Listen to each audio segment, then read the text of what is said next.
अगले 7 से 8 मिनट चीजें बहुत कुछ जो है आपकी बदल देंगी। और मतलब बहुत ही कुछ ऐसी सिंपल चीजें मैं बताने वाला हूं कि यदि उन चीजों को आप लोग चेक कर लेते हैं अपनी थ्रू आउट कॉम्पिटेटिव जर्नी में, थ्रू आउट प्रिपरेशन की जर्नी में, तो शायद जो 99.9% फेल्यूर का चांस है उनमें आपकी गिनती नहीं होगी। नहीं तो यदि आप उन चीजों को दोहराते रहे, उन चीजों को दोबारा जो है बार बार यही चीज करते रहे, तो शायद आप तैयार हो जाइएगा कि आपकी गिनती उन 99.9% में होने वाली जिनका सिलेक्शन नहीं हुआ या नहीं होगा। आज मैं कुछ ऐसी आपको चीजें बताने वाला हूं जिन चीजों को आप एक बार चेक कर लें कि आप अपनी दिनचर्या में निभा रहे हैं कि नहीं, और यदि नहीं कर रहे हैं तो करना शुरू कर दीजिए। और यदि इन चीजों को आप रिपीट कर रहे हैं तो शायद समस्याएं जो है बढ़ने वाली हैं। सबसे पहली बात है डेडिकेशन। डेडिकेशन ये शब्द आपने कई बार मोटिवेशन क्लासेस में यहां वहां आपने अक्सर सुना होगा, लेकिन मैं आपको आज बताता हूं कि ये जो डेडिकेशन है ये कैसे जो है गड़बड़ाता है। एक्चुअल में दिक्कत ये है कि कोई भी कॉम्पिटिटिव के एग्जाम की तैयारी हो, जैसे यूपीएससी की तैयारी, आसपास के लोगों के हिसाब से हम लोग तैयारी करना शुरू कर देते हैं कई बार। और यदि किसी और से आप डेडिकेशन लेना चाह रहे हैं अपना, तो मान के चलिए हर दिन सुलाएगा आपको ये। तो इस बात को ध्यान रखें कि ये डेडिकेशन, आप किसी भी अच्छे से अच्छे स्पोर्ट्समैन का एग्जांपल ले लीजिए, अच्छे से अच्छे सक्सेसफुल पर्सन का ले लीजिए। सर खुद की उसकी इच्छा हुई है तो ही उसने काम किया है, मेडल के लिए या ओलंपिक्स के लिए, ये सारी चीजें रिजल्ट है सर। प्रेजेंट में आप अपनी एक्टिविटी, अपनी प्रोसेस को बेहतर बना सकते हैं सिर्फ अपने डेडिकेशन को सही करके, अपने डेडिकेशन को खुद डिसाइड करके, न कि कोई और उस पर हावी हो रहा हो। पहली चीज ये चेक कर लेना कि क्या ये डेडिकेशन आप ही का है या किसी और ने आपके ऊपर थोपा है। यदि ये नहीं है तो समय है संभलने का। दूसरी बात आती है sir getting it done rightly. जी हां, एक एटीट्यूड होता है कि कुछ करूंगा तो बिल्कुल सही करूंगा और तुरंत करूंगा और कर लूंगा। सबसे इंपॉर्टेंट बात यह है, बोला सर ने कहा कि आज ये पढ़ना है, ये करना, ठीक है, आप प्रॉपर करते हैं,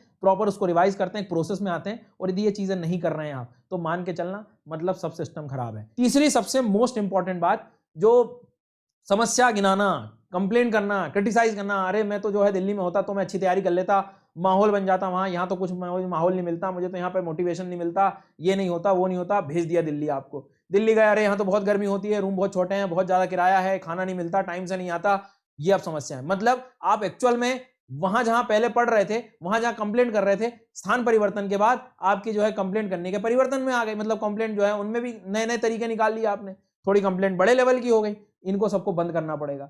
आप अपने फिर से डेडिकेशन से भटक रहे हैं सर। चौथी इंपॉर्टेंट चीज, अपनी कॉम्पिटिटिव की जर्नी में रीडिंग्स, अपने सोर्सेस बहुत तगड़े रखो, बहुत काम के रखो, बहुत सही रखो, लिमिटेड रखो, और उन्हीं चीज को बार बार देखो।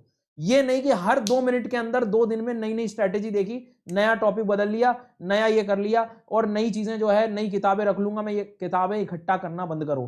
ठीक है, आज मान लीजिए किसी ने कहा कि अरे ये बुक अच्छी है, आपको मोटिवेट करेगी, खरीद लाए आप। अरे नहीं करना है, आपका मन हमेशा आपको वहीं ले जाएगा जहां पे जो है आपको मेहनत ना करना पड़े। अब नॉर्मली आपकी पढ़ाई करनी थी, लेकिन आपको मन ने कहा अरे वो किताब अच्छी चली, जाओ, आप मार्केट चले गए, आपने ले आए, आपका 15 मिनट, 20 मिनट, आधे घंटे, 1 घंटे चला गया, मन 1 घंटे रिलैक्स था, जोर नहीं लगा। जिस दिन दिमाग पे जोर आना शुरू होता है उस दिन कई नए बहाने बना देता है। शायद यहां पर काम करने की जरूरत है, यहीं से सब चीजें शुरू होंगी, इसको संभालो। नेक्स्ट आती है बात लैक ऑफ विजन, स्ट्रेटेजाइज नहीं करते हैं आप लोग चीजों का। जब मुझे पता है कि मेरा करंट अफेयर्स कमजोर है, तो सीधी बात है मुझे सही करना पड़ेगा। इसमें कोई नहीं आ रहा है काम करने कि जो है कोई आएगा और जो है मुझे सारी चीजें सिखा जाएगा, नहीं, कुछ नहीं हो रहा। आपने शायद वो एग्जाम चुना है जहां पे खुद पे ज्यादा भरोसा रखना पड़ेगा। अब मेरा साइंस सही नहीं है तो मुझे साइंस ठीक करना पड़ेगा। कोई एब्सोल्युटली, मतलब आप कह सकते हो कि कोई भी बहाना नहीं चलेगा सर, यहाँ करना ही पड़ेगा, करना ही पड़ेगा। इस माइंडसेट से काम करोगे तो शायद मन आपको सॉल्यूशन देगा, नहीं तो हर बार एक नया व्यवस्था आपको ऐसी दे देगा कि जहां पे जो है थोड़ा सा आप भटक जाओ, 1-2 घंटे निकले, 4 घंटे निकले, आराम, तो इतनी देर में तो खाना खा ही लेते हैं हम लोग, खाना खा के फिर सो गए।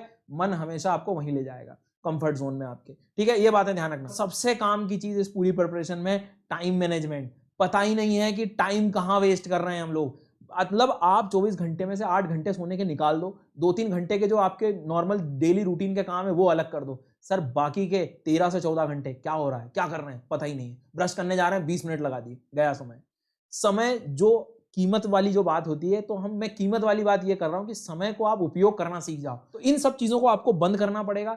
टाइम मैनेजमेंट जो वर्ड यूज कर रहे हैं आप, टाइम मैनेजमेंट में चीजें आपको बिल्कुल क्लियर होना चाहिए कि अगले मेरे 2 घंटे कैसे बेहतर होने वाले हैं। मत सोचो पूरे दिन भर का, अगले मेरे 2 घंटे कैसे होने वाले।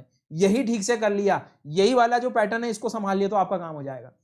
फिर से बता रहा हूं, मैं फिर से वही बात दोहरा रहा हूं, एक ही फॉर्मूला है कि उस 0.1 सक्सेस रेशो में आने का, जिद्दी बनना पड़ेगा, कठोर होना पड़ेगा, तैयारी करने के साथ सिलेक्शन लेने की धुन सवार लानी पड़ेगी, नहीं तो मन आपको विचलित करने के लिए तैयार बैठा है। Thank you so much. Like कर देना, सब्सक्राइब कर देना। मिलते हैं अगले लेसन में।